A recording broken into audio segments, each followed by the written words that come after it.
All right, guys. This next topic is one that I find extremely important if you're going to be a good business analyst, and that is being able to run effective meetings. Once you can prove that you could run an effective meeting, then your stakeholders will immediately trust you more and be more likely to join your sessions and know that you're not going to waste their time. But in order to get good at running effective meetings, there's a couple of things that I think everybody really needs to understand and get that are critical to having effective meetings. That more than anything else, don't waste people's times. The first and most basic, simple thing is have an agenda for your meeting.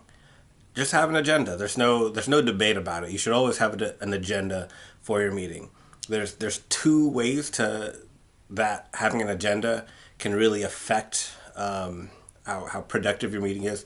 The first is by stating exactly what you want to cover and what the objective of your meeting is. But when you send out the meeting, you essentially prepare people for what you want to discuss, what you want to get out of it. So if there's any additional prep work they need to do, they could do so before your meeting. You don't want to have a meeting with people, have 10 people in the room, and then suddenly they're like, oh, if I would have known that, I would have invited this person, and now they're not available. Or, oh, if I would have known that, I would have prepared this information. Now we need to have this meeting next week because I'm not ready for that information. So by having an agenda, you're essentially allowing people to prepare to be as productive as possible for your meeting.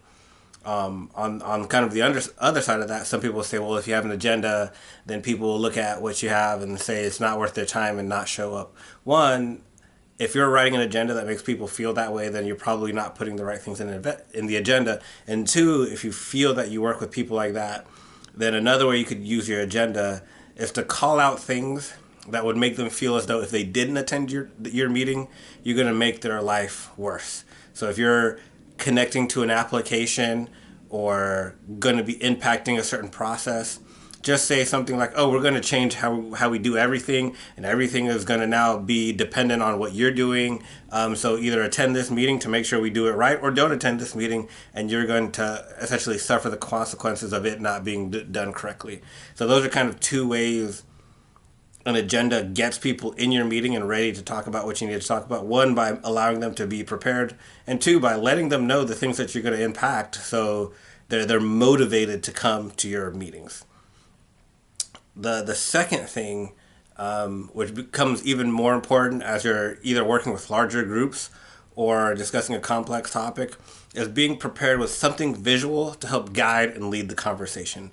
And there's a couple reasons for this. One, if you're working in a space where something is complex, there's a lot of moving parts, and not everybody in the room is going to have the full knowledge of all the previous information up to that point. By creating a visual, whether it's a model, whether it's a diagram, whether it's text laid out in a way that makes it really easy to understand, you're essentially going to get everybody on the same page really quickly and using the same language. So you're not spending a lot of time listening to everybody reiterate the same things in their own way, which just waste a lot of time most of the time. And they don't add anything new or valuable. So instead, you're saying, hey guys, this is the process, this is the flow. These are the words we're going to use for all the different parts of the process or the flow or this context. Now that we're all in the same page, let's move on and have the actual discussion that we need to have. So having a visual essentially gets everybody on the same page and using the same language right away. I know I've had many, many meetings where people get into the room and we waste so much time because somebody from services says one thing one way, somebody from fulfillment says it a different way. They're talking about the same thing, but because they use different words, there's all this confusion and we waste so much time when in reality everybody was talking about the same thing the entire time and we could have just moved on to a solution right away. So that's really my two number one things for running an effective meeting. One, have an effective agenda that makes people want to be there and to be prepared. And two, creating something that guides the conversation, guides the scope, enforces the language, so everybody becomes on the same page right away and they understand exactly what it is that you need to get out of that meeting, so you could be as effective as possible. And if you run your meetings this way, you'll find that people almost kind of enjoy going to your meetings because they know they're going to be effective and productive within your meeting. So people will come in with energy and not like, oh God, here's another meeting from Angelo. What's he going to waste our time doing today? So have an agenda. Let people know what you're trying to accomplish. Have those visuals.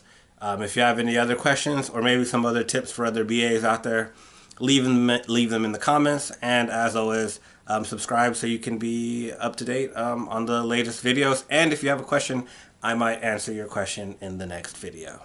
Thanks for watching.